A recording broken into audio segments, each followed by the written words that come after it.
बिस्मिल्लाहिर्रहमानिर्रहीम। अस्सलाम वालेकुम डियर स्टूडेंट्स। सर रफ़ीक आपकी खिदमत में chapter number 2 lecture number 8 addition of vector by rectangular components बेटा लेकर हाज़िर खिदमत है।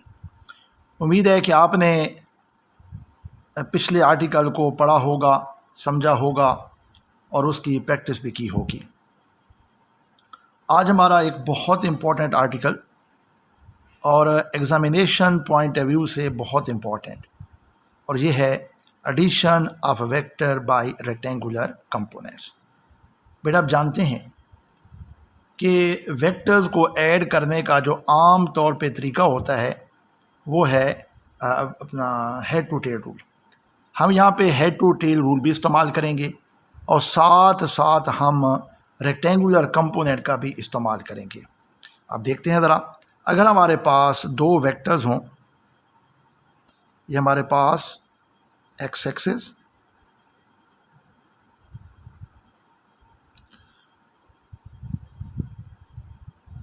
और ये हमारे पास वाई एक्सिस,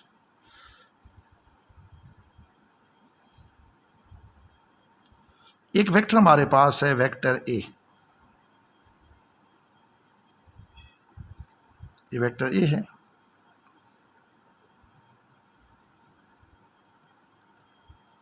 और हमने इसको ऐड करना है एक और वेक्टर बी के अंदर।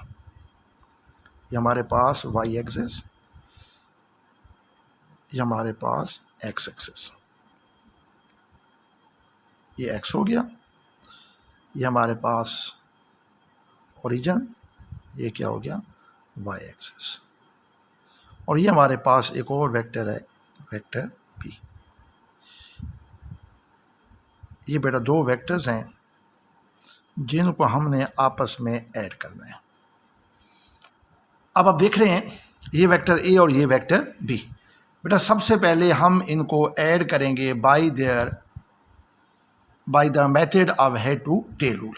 और हेड टू टेल रूल के लिए जो आपको पता है जो डायग्राम होगी वो हमें बनानी पड़ेगी, और बेहतरीन डायग्राम बनानी है, क्योंकि इसी डायग्राम को देखकर हम सारे का सारा जो अगला काम होगा वो करेंगे। ज़रा अच्छी सी डायग्राम बनानी है, बड़ी सी डायग्राम बनानी है। ये हमारे पास ओरिजिन, ये हमारे पास एक्स एक्सिस, ये हमारे पास होगा वाई एक्सिस। सबसे पहले बेटा हम बनाएंगे वेक्टर ए, ये वेक्टर ए, और हम इस्तेमाल करेंगे हेड टू टेल रूल। ये वेक्टर ए है और इसको हम रिप्रेजेंट कर रहे हैं वेक्टर ओ पी के साथ। अब हम क्या करेंगे, इसके अंदर हम ऐड करेंगे वेक्टर बी, और वेक्टर बी जो है उसको ऐड करने के लिए हम यूँ करेंगे। अच्छा, इसको बी ऐड भी कर सकते हो, लेकिन इससे पहले हम इसके रेक्टेंगुलर कंपोनेंट ड्रा कर देते हैं। बेटा यहाँ से 3 परपेंडिकुलर ड्रा करेंगे हम। ये पहला परपेंडिकुलर है और इसको हम नाम देंगे पी एल। क्या लिखेंगे, पी एल। ये वाला जो कंपोनेंट है ये बन जाएगा ए का एक्स कंपोनेंट और ये बन जाएगा ए का वाई कंपोनेंट। ठीक है, अब हम क्या करेंगे, इसके अंदर ऐड करेंगे वेक्टर बी। और कैसे ऐड करेंगे, by head to tail rule. बेटा ऐसे करके इसको ज़रा उठा के रखना है। ठीक है, ये वेक्टर बी, और हम इसको वेक्टर बी कह देंगे और इसको हम नाम दे देंगे पी क्यू का। क्या हम देंगे, पी क्यू का। अब बेटा ये जो पी क्यू है ये हमारे पास क्या होगा, वेक्टर बी। वेक्टर बी जो है इसको हमने ऐड किया वेक्टर ए में, और कैसे हमने ऐड किया, by head to tail rule. अब बेटा हमें चाहिए इसका रिजल्टेंट, और जो रिजल्टेंट होगा वो हम कहाँ से शुरू करेंगे, आपको पता है, मैं पीछे आपको बता आया हूँ। बेटा ये शुरू होगा फ्रॉम पॉइंट ओ और ख़त्म कहाँ पे होगा, पॉइंट क्यू पर। ये है रिजल्टेंट वेक्टर। ठीक है बेटा, ओ ए क्या है, वेक्टर ए, पी क्यू क्या है, वेक्टर बी। हमने इन दोनों को ऐड किया। कैसे ऐड किया, by head to tail rule. तो हमारे पास क्या चीज़ आ गया, रिजल्टेंट आर। अब बेटा हमने यहाँ से बी के बनाने हैं रेक्टेंगुलर कंपोनेंट। तो याद रखें बेटा, इस आर्टिकल में 3 परपेंडिकुलर हम ड्रा करेंगे। एक हम ड्रा कर चुके हैं, अब हम ड्रा करेंगे इसका सेकंड परपेंडिकुलर। और ये जो परपेंडिकुलर होगा इसको हम नाम देंगे क्यू एम का। बेटा क्या नाम देंगे, क्यू एम। और ये जो क्यू एम होगा, यहाँ से हम एक और परपेंडिकुलर ड्रा करेंगे ऐसे, ये। ठीक है, तो ये वाला जो कंपोनेंट है ये बन जाएगा बी एक्स, और जो ये वाला कंपोनेंट है ये बन जाएगा बी वाई। ठीक है, और बेटा इसको हम नाम देंगे पी एन का। अब आप देख रहे हो बेटा, हमने 3 परपेंडिकुलर ड्रा किए हैं। पहला परपेंडिकुलर है पी एल, दूसरा परपेंडिकुलर है क्यू एम, और जो तीसरा परपेंडिकुलर होगा वो होगा पी एन। इसलिए हमारे पास ओ से लेके एल तक क्या बना, ए एक्स, और पी से लेके एन तक बेटा ये बिल्कुल सामने वाला ये बराबर होगा किसके, ये बराबर होगा इस चीज़ के, और ये हो जाएगा पी एक्स। यानी ये पी एन और एल एम आपस में बराबर होंगे। अब बेटा अगर आप इस तरफ आ जाएं, ये क्या है, ये बी वाई है। ये क्या था, पी एल। पी एल जो है वो बराबर होगा एम एन के। तो ये वाला जो कंपोनेंट होगा ये क्या होगा, ए वाई। ठीक, अब बेटा हम क्या ड्रा करेंगे, रिजल्टेंट के रेक्टेंगुलर कंपोनेंट। किसके, रिजल्टेंट के। और बेटा वो ये होंगे, ये यहाँ से लेकर ओ से लेके एम तक, ये सारे का सारा जो होगा ये बेटा रिजल्टेंट का एक्स कंपोनेंट होगा, और इसको क्या नाम देंगे, आर एक्स। कहाँ से लेके, एम से लेके, यानी ओ से लेके एल तक, एल से लेके एम तक, ये सारा बेटा क्या होगा, दैट इज आर एक्स। और यहाँ से लेके जो सारा होगा ये वाला कंपोनेंट, ये सारे का सारा जो होगा it will be Y component, it will be Y component. ये हमारे पास आ गया। ये बेटा आपकी मुकम्मल डायग्राम है। मैं दोबारा बता देता हूँ, ओ से ए वेक्टर ए है, पी से क्यू वेक्टर बी है, और हमने बी को ऐड किया वेक्टर ए में। और कैसे ऐड किया, by head to tail rule. और आर बेटा क्या होगा हमारे पास, रिजल्टेंट। फिर हमने रेक्टेंगुलर कंपोनेंट बनाने हैं वेक्टर ए के। हमने 3 परपेंडिकुलर ड्रा करने हैं इस पूरे आर्टिकल में। पहला जो परपेंडिकुलर होगा वो होगा पी एल, और जो पी एल जब ड्रा करेंगे बेटा तो ओ से लेके एल तक बन जाएगा ए एक्स, और एल से लेके पी तक क्या बन जाएगा, ए वाई। फिर हमने दूसरा परपेंडिकुलर ड्रा किया from point Q on x axis, और इसको हम नाम देंगे क्यू एम का। फिर हमने एक और परपेंडिकुलर ड्रा किया पी एन, किसके ऊपर, ऑन क्यू एम। बेटा आप ये हिस्सा देख रहे हैं, ये बन जाएगा बी एक्स, ये क्या बन जाएगा, बी वाई, और ये बन जाएगा ए वाई, और ये भी बन जाएगा ए वाई। और ये जो होगा ना, ओ से लेके एम तक सारे का सारा क्या होगा, आर एक्स, और एम से लेके क्यू तक क्या होगा, ये सारे का सारा आर वाई। बेटा ये आपकी डायग्राम है, और डायग्राम आपने बिल्कुल एग्जैक्ट बनानी है, क्योंकि इस डायग्राम के साथ ही हमने सब कुछ आगे लेके चलना है। बेटा सबसे पहले हम इस्तेमाल करेंगे, आपको पता है, हेड टू टेल रूल। और हेड टू टेल रूल जो है जब वो इस्तेमाल करेंगे तो हम उसको यूँ लिखेंगे, बाय यूजिंग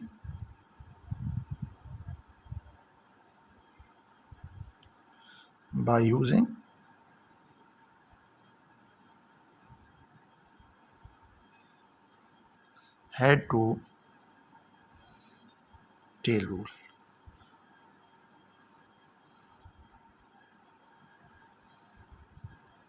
ठीक है,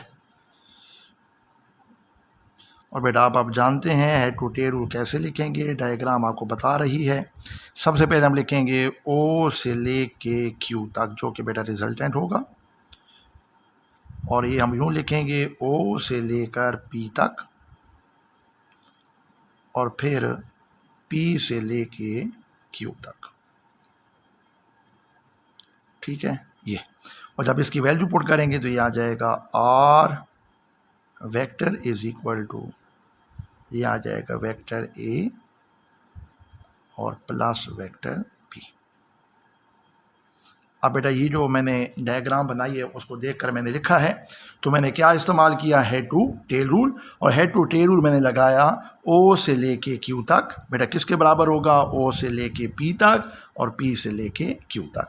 और बेटा ये जो है ना ओ क्यू की जगह पे मैंने आर लिखा, उसके बाद जो है ना ओ पी की जगह पे मैंने ए लिखा और पी क्यू की जगह पे मैंने बी लिखा। बेटा यकीनन ये ए और बी आर के क्या हैं, कंपोनेंट हैं, बिल्कुल कंपोनेंट हैं, लेकिन बेटा रेक्टेंगुलर नहीं है क्योंकि इनके दरमियान में एंगल 90 का नहीं है।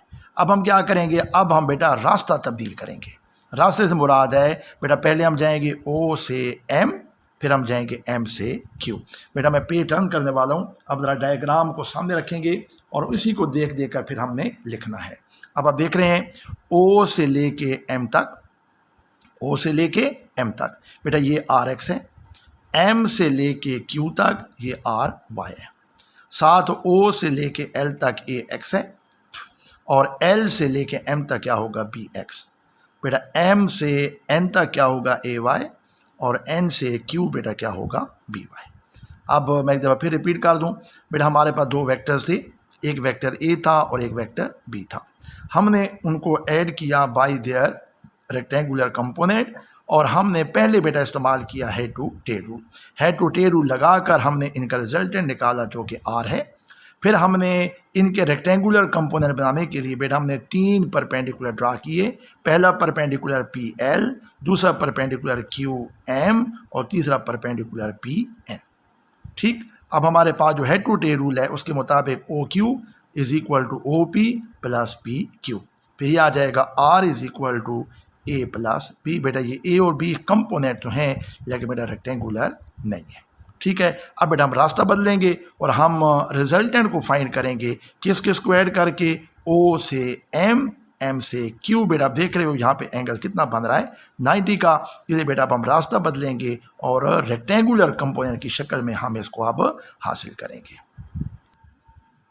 अब बेटा अब हम रास्ता बदलेंगे जिस तरह मैंने वो कहा था, और रास्ता बदल के बेटा अब हमने क्या करना है, इसको हमने रिजल्टेंट को फाइंड करना है बाय यूजिंग रेक्टेंगुलर कंपोनेंट। बेटा ओ क्यू, ओ क्यू जो है बेटा अब इसको यूँ लिखा जा सकता है, ओ से एम और एम से क्यू। और डायग्राम पीछे आपने देखी थी बेटा, इसके अंदर अब कितना एंगल बन रहा है, 90 का। अब आप देख रहे हो बेटा ये जो है ना ओ क्यू ये बराबर होगा किसके, डायग्राम के मुताबिक बेटा ये आर के बराबर होगा, और ये जो है ना ओ एम बेटा ये बराबर होगा आर एक्स, और ये जो पड़ा हुआ है बेटा ये बराबर होगा आर वाई के। और अगर आप इसको ओपन करना चाहें तो यूँ लिखेंगे R is equal to R X I cap plus R Y J cap. बेटा इसको बना दें इक्वेशन नंबर 1। अब आप देख रहे हो बेटा हमने क्या किया, बेटा हमने रास्ता बदला है। कैसे, ओ क्यू क्या है, रिजल्टेंट, और रिजल्टेंट जो है बेटा ये किसके बराबर होगा, it is equal to O M plus क्या होगा, एम क्यू। ओ क्यू की जगह पे आर आएगा और ओ एम की जगह पे क्या आएगा, आर एक्स, और एम क्यू की जगह पे क्या आएगा, आर वाई। आर को मज़ीद लिखा जा सकता है आर, और आर एक्स की जगह पे लिखा जा सकता है आर एक्स आई कैप और आर वाई जे कैप। बेटा अब हमारा जो अगला काम होगा, हमने आर एक्स और आर वाई दोनों को बेटा फाइंड करना है। हमारा क्या काम है नेक्स्ट, बेटा हमारा जो नेक्स्ट काम होगा, we have to find value of R X, और बेटा हमें क्या चाहिए, वैल्यू ऑफ आर वाई। बेटा अब जो हमारा ये काम है और ये सारे का सारा जो काम होगा हम डायग्राम को इस्तेमाल करके हम बेटा हासिल करेंगे। और डायग्राम कैसे आपको पता है, मैंने भी आपको बताया था बेटा, दरमियान में अगर आप लाइन लगा दें तो ज़्यादा बेहतर है। ऐसे करके हमारे पास ये बेटा ऐसे होगा,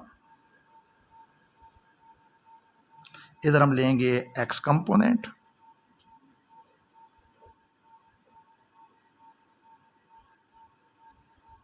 इधर x कंपोनेंट हो जाएगा और इस तरफ y कंपोनेंट।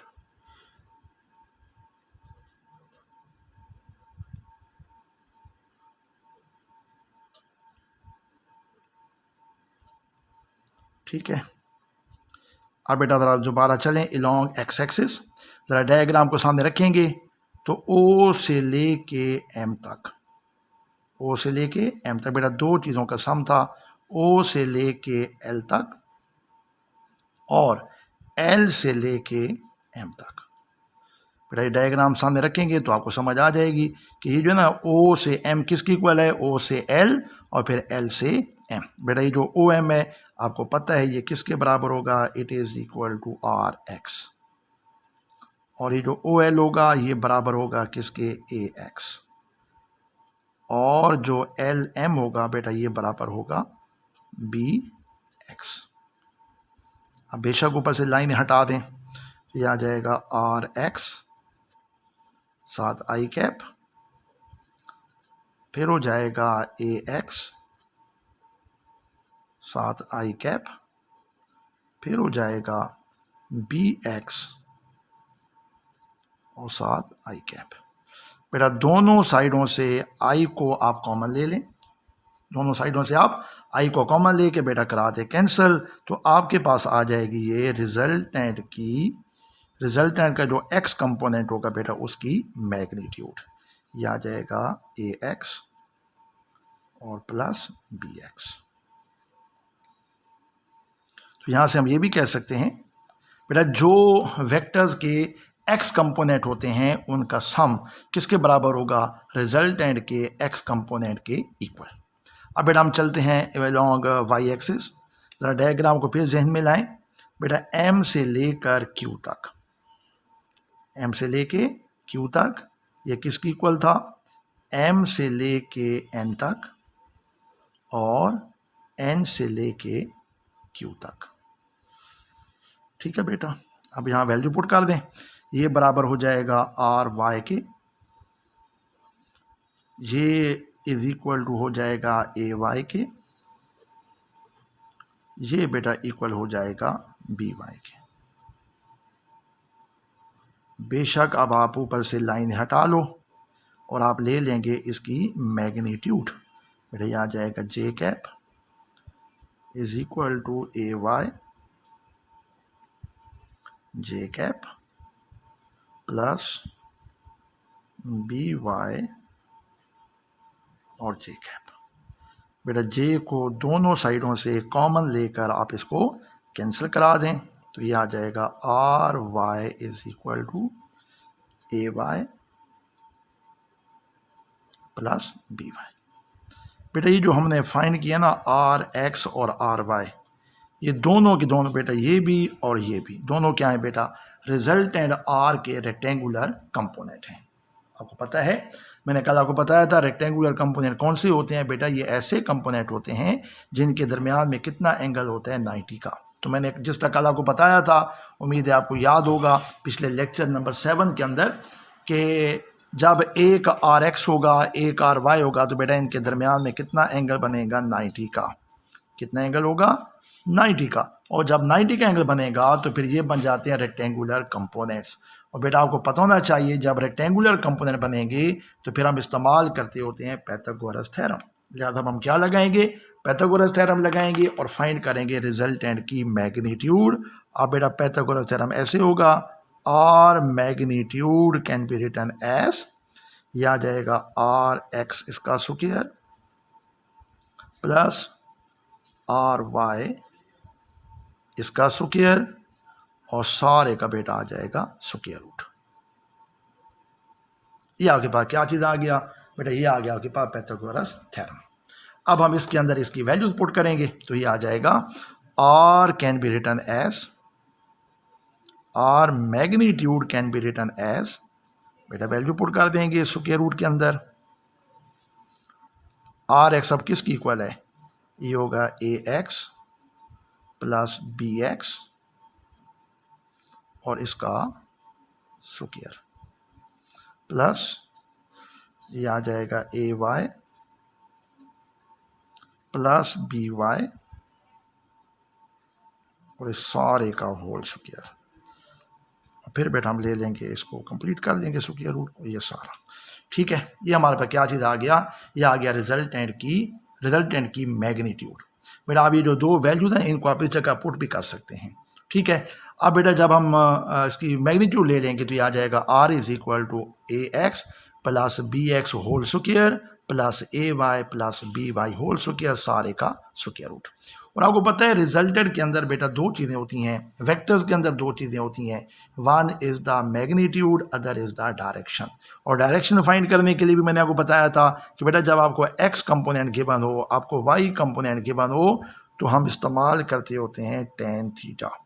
तो बेटा यहाँ पे हम क्या इस्तेमाल करेंगे, tan theta can be written as, बेटा ये आ जाएगा वाई कंपोनेंट मतलब है परपेंडिकुलर, और ओवर क्या हो जाएगा बेटा बेस, बेस क्या होता है बेटा एक्स कंपोनेंट, ठीक है।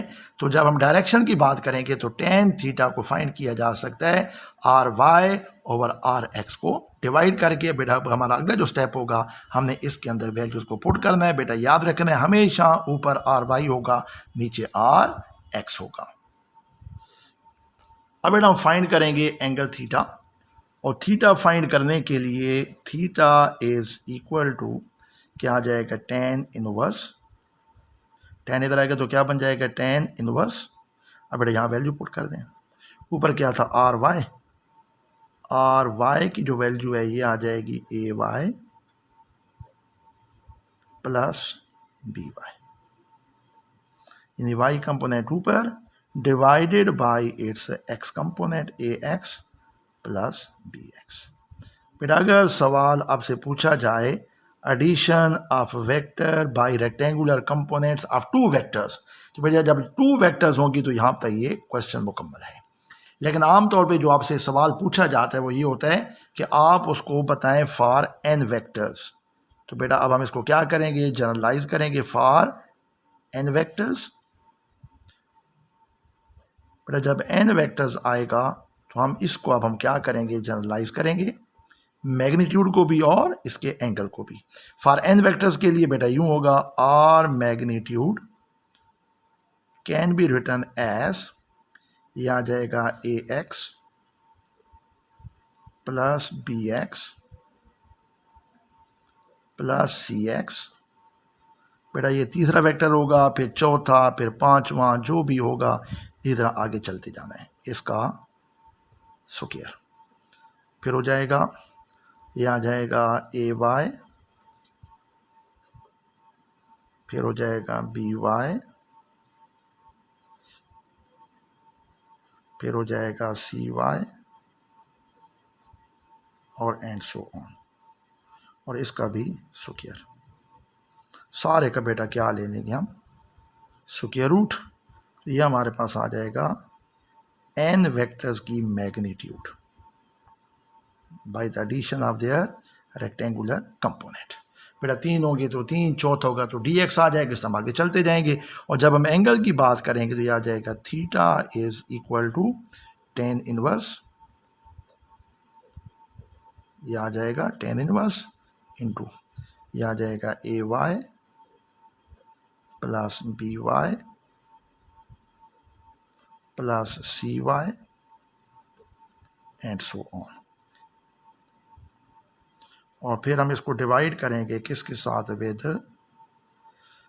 It's x component A x plus B x plus C X और एंड सो ऑन।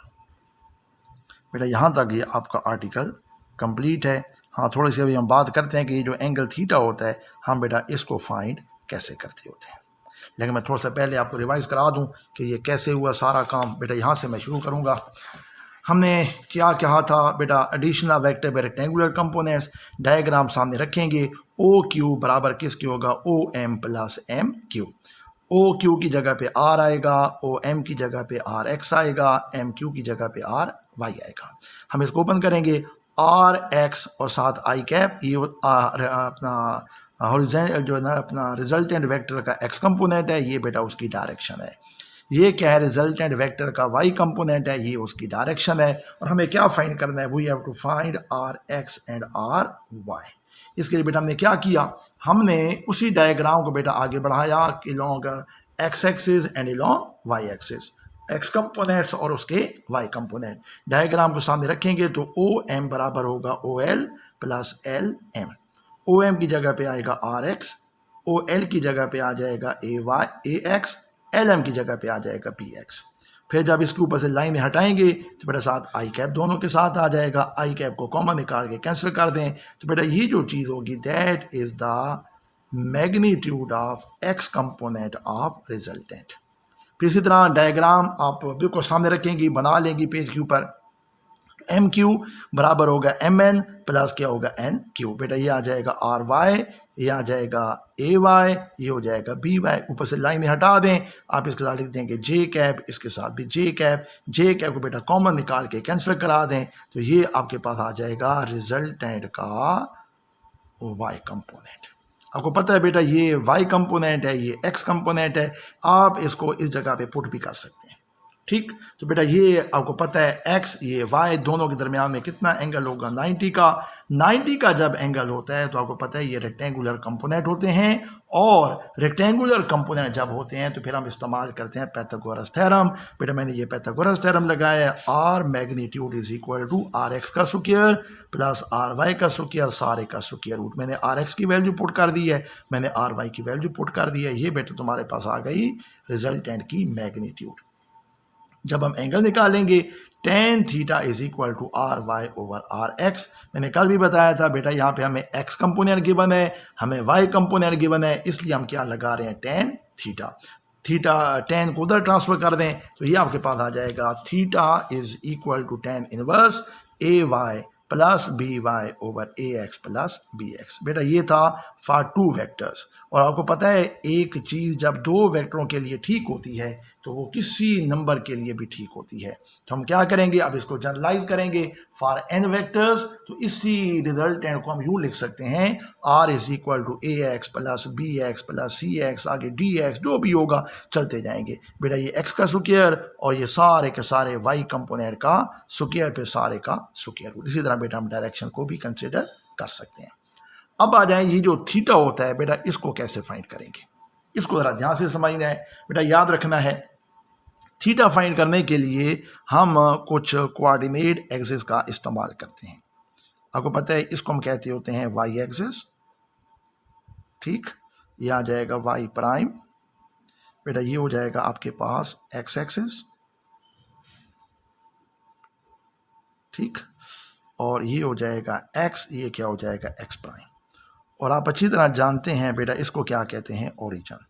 बेटा ये होता है फर्स्ट क्वाड्रेंट, ये होता है सेकंड क्वाड्रेंट, ये होता है थर्ड क्वाड्रेंट और ये होता है फोर्थ क्वाड्रेंट।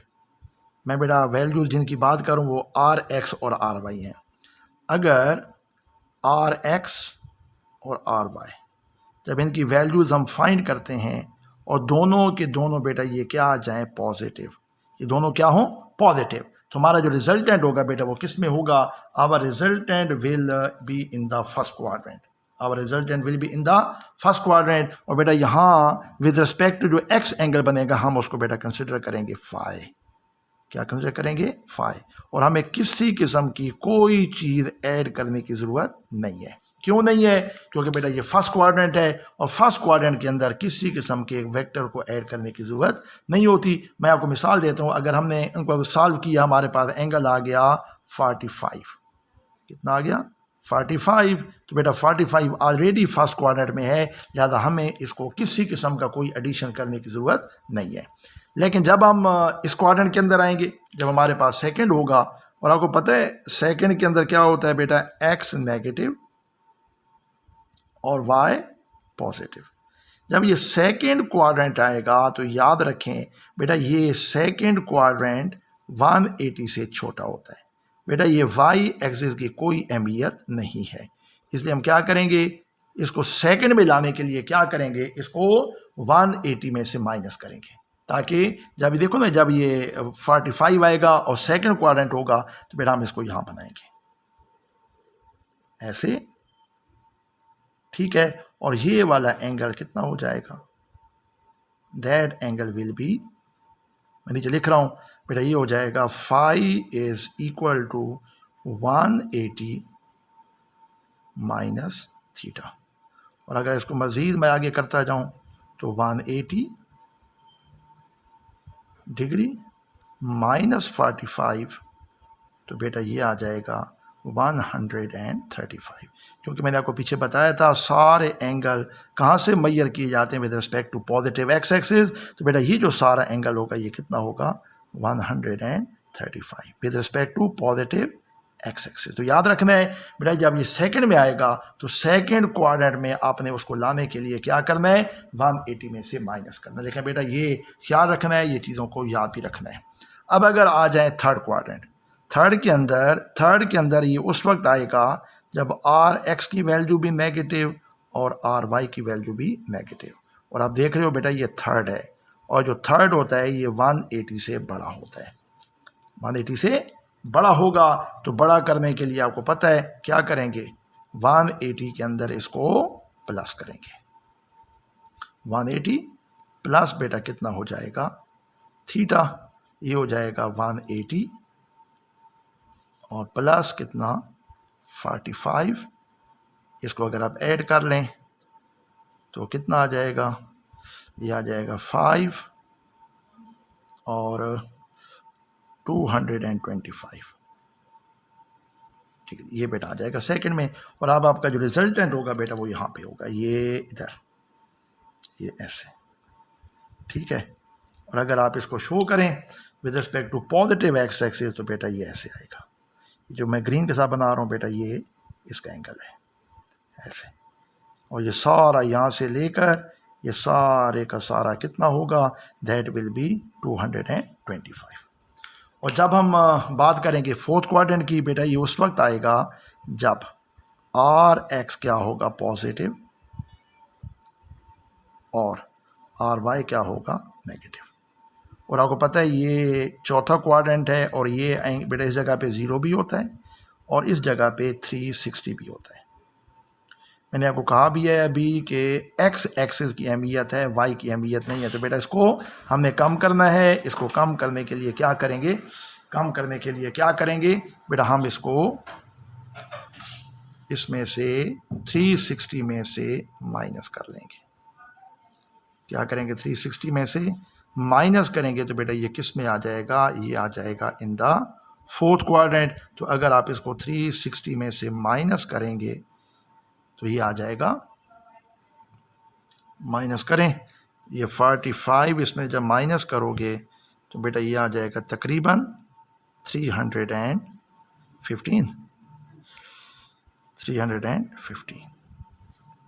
और हम इसको आप ऐसे शो करेंगे, 315 को बेटा मैं रेड के साथ शो कर रहा हूँ। वेक्टर हम ऐसे बनाएंगे, ये इधर ये आएगा ऐसे, और जो एंगल होगा बेटा वो हम ऐसे बनाएंगे। याद रखना है बेटा ये भी होगा एंटी क्लॉकवाइज ऐसे करके, यहाँ से चलेगा पूरा चक्कर लगा के ये यहाँ तक आएगा, और ये वाला सारा एंगल कितना होगा 315। ये उम्मीद है कि आपको समझ आ गई हो। थोड़ा सा मुश्किल है ये, लेकिन ये जब मैं शर्त न्यूमेरिकल करेंगे तो आपको समझ आ जाएगी। दोबारा देख लें, फिर हम जब आर एक्स की वैल्यू निकालेंगे, आर वाई की वैल्यू निकालेंगे, तो फिर ये जो उनके साइन होते हैं पॉजिटिव या नेगेटिव, वो इस बात का फैसला करेंगे कि बेटा ये कौन सा क्वाड्रेंट है। 4 क्वाड्रेंट होते हैं, आपको पता है। ये होता है फर्स्ट 0 से लेके 90 तक, ठीक है। दूसरा होता है 90 से लेके 180 तक। तीसरा होता है 180 से लेके 270 तक, फिर 270 से लेके 360 तक।